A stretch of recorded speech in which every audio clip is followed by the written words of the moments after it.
Before the rise of the metaverse, my daily commute was like everyone else's: long, stressful, and filled with the endless noise of city life.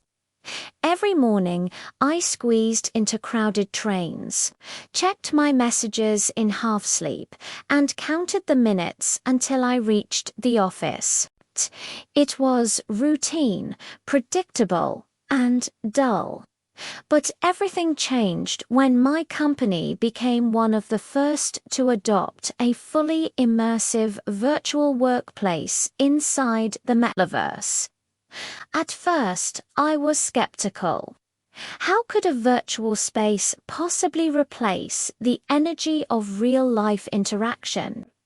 My manager assured us that the system would make our lives easier, more efficient, and more connected than ever before. So, one Monday morning, instead of rushing for the 7:30 train, I slipped on a lightweight neural headset, closed my eyes, and logged in. The transition was instantaneous.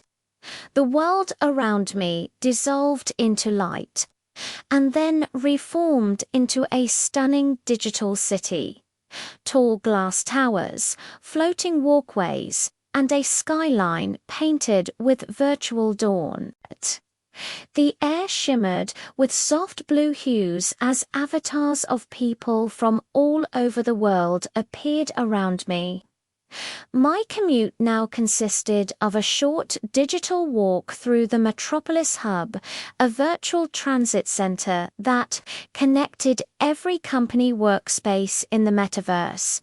My office was located on the 200th floor of a virtual skyscraper called Nexus One. I no longer needed elevators or key cards. Facial recognition and voice authorization granted instant access. The environment was designed for creativity. Windows displayed live global data streams, and our meeting rooms overlooked breathtaking digital landscapes that changed every week. One day it was a view of Mars. The next, an underwater coral city. The biggest surprise was how real everything felt. The sensory feedback system recreated sound, movement, even temperature. My virtual desk had weight, and my digital coffee emitted the faint aroma of roasted beans. Yet, behind all that beauty was the true revolution, the complete elimination of physical commuting. In the beginning, it felt liberating. I saved hours each day, avoided traffic, and even worked alongside colleagues from continents away. Our team productivity soared. We could collaborate in 3D, manipulate designs in real time, and attend meetings that felt like we were in the same room, without the exhaustion of travel. But over time, subtle changes crept in. Without the physical boundary between home and work, my days began to blur together. I would log into the metaverse in the morning, promising myself to finish early, only to find the sun had already set outside my real window. Inside Nexus One, time flowed differently, smooth, seamless, almost hypnotic. The company encouraged social events in virtual parks and lounges. We attended concerts, played digital sports, and explored simulation worlds together. It was fun, yet something about it felt oddly hollow. We smiled, laughed, and shared stories, all as avatars with perfectly rendered faces. Every gesture was programmed, every expression slightly delayed. The illusion was stunning, but the warmth of genuine human presence was missing. Still, I could not deny the practicality. When fuel prices rose and real-world traffic worsened, my digital commute remained effortless. I could attend meetings in Tokyo, presentations in London, and brainstorming sessions in New York, all within minutes. The metaverse became a mirror world, reflecting our ambitions and our flaws. One morning, while walking through the Metropolis hub, I noticed something new, an efficiency index hovering beside each user's avatar. It displayed metrics like focus time, task completion, and emotional stability. Our productivity was being monitored, gamified, and subtly compared. The workplace had evolved into a quantified ecosystem where every interaction fed the algorithm. That realization unsettled me. In escaping the physical commute, had we traded freedom for invisible oversight? My every gesture, glance, and moment of hesitation became data. The metaverse promised convenience, but it also demanded transparency. There were no private corners in a world made of code. Despite that, life outside the headset grew quieter. The city streets seemed emptier. Buses carried fewer passengers. Cafes that once buzzed with morning chatter now served mostly delivery orders. Even fashion evolved. People wore simpler clothes since they spent most of their time represented by customized digital avatars. Society had migrated inward into screens and simulated worlds. One afternoon, after finishing a virtual meeting on a floating island workspace, I removed my headset and looked around my real apartment. It was silent, almost too silent. The air felt different, heavier. For the first time, I missed the small annoyances of physical commuting, the sound of footsteps, the warmth of sunlight through the train window, even the distant noise of people living real lives. To reconnect, I decided to walk to a nearby park. The streets were quiet, but a few people were out, also without headsets, looking around as if rediscovering the world. We nodded to one another, strangers sharing a silent understanding that reality still mattered. That evening, when I logged back into Nexus 1, I paused before confirming my entry. I realized the metaverse had not only changed my commute, it had changed my perception of space, time, and connection.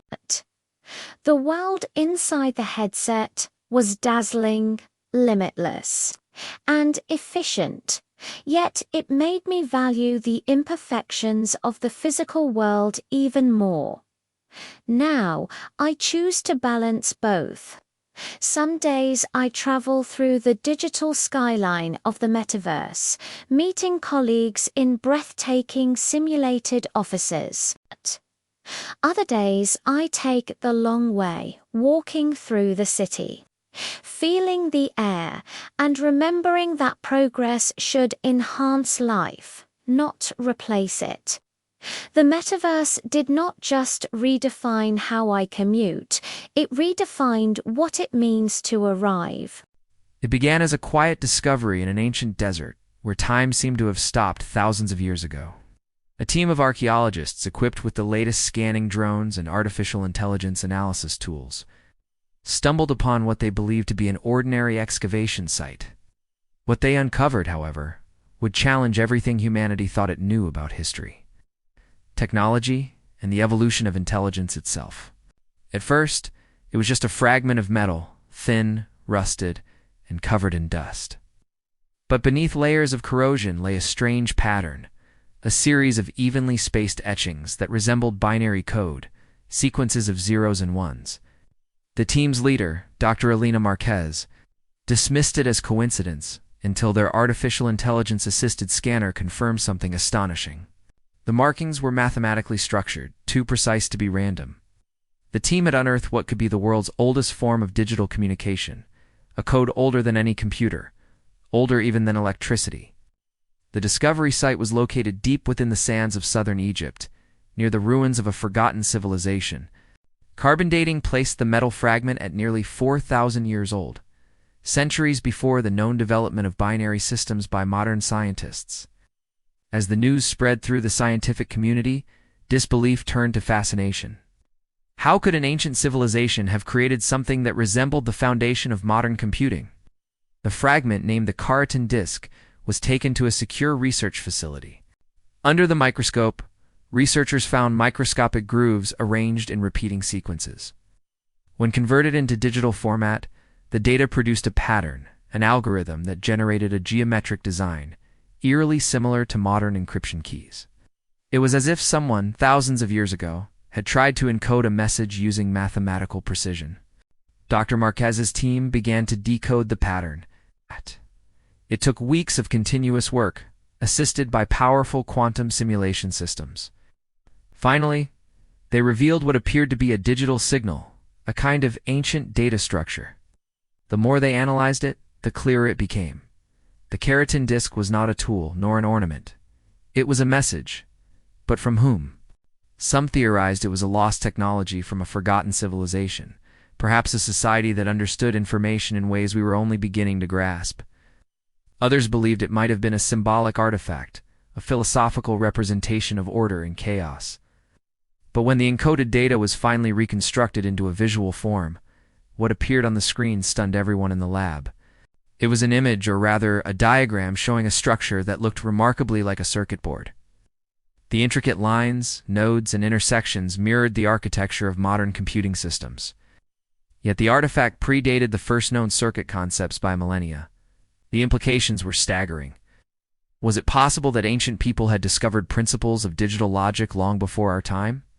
As the research continued, more fragments were uncovered nearby, each containing additional sequences that fit perfectly with the first.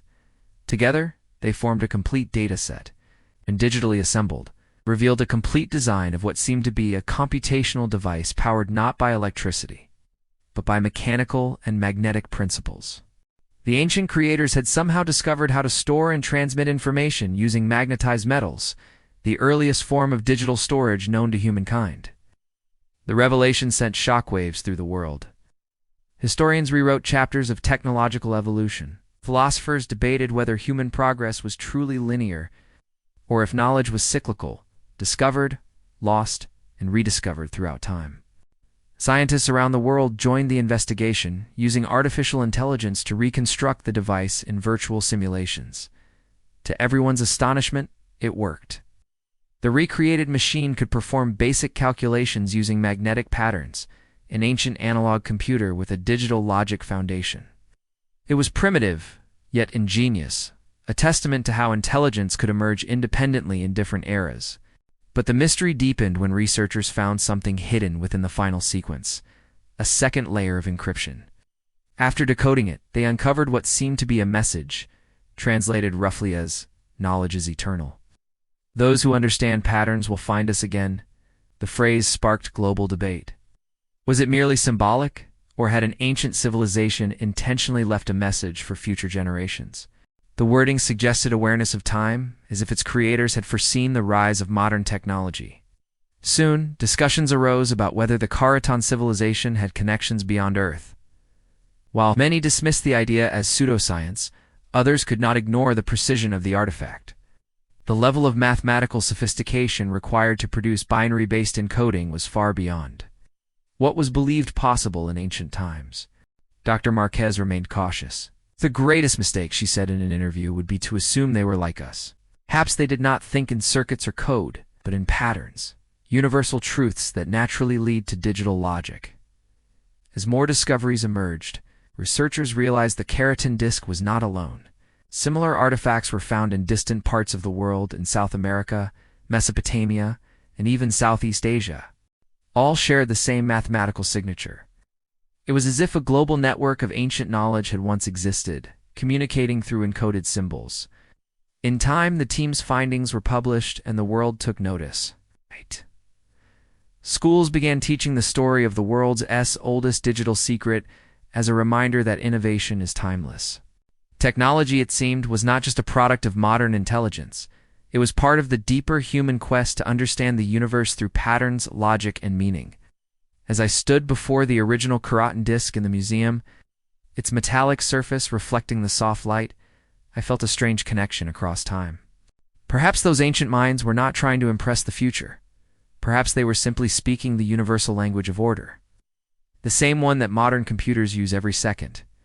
In that moment, I understood what Dr. Marquez meant. Knowledge truly is eternal. The world's oldest digital secret was not just an artifact, it was a bridge between past and future, reminding us that intelligence in any era always seeks to be remembered.